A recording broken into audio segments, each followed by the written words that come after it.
In this Easter season, I've been thinking a lot, not surprisingly, about the resurrection. And in particular, two stories at the end of John's gospel. The first story is when Jesus appears to Mary Magdalene in the garden. And although the gospel doesn't actually say that Mary grabs hold of him, Jesus does say to her, "Do not cling to me. Do not touch me. Do not hold on to me." The next story in John's gospel is the appearance of Jesus to the apostles in the upper room when Thomas isn't present.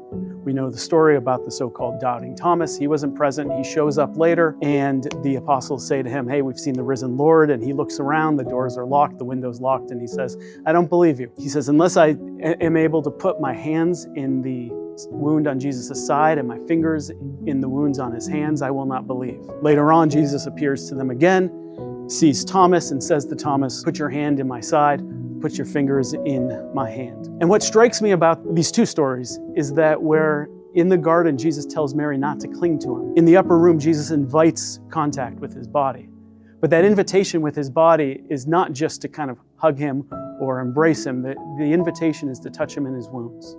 The one place we're invited in the gospel to touch the body of the risen Lord is the wounds. And so as I look out into the world, a world that's full of brokenness, a world that is full of social isolation, of physical pain, and of spiritual hemorrhaging, I'm comforted by the invitation that Christ has to touch his wounded body and to go out into spaces of hurt, spaces of pain, spaces of suffering, in hopes that in those spaces we might encounter the risen Lord.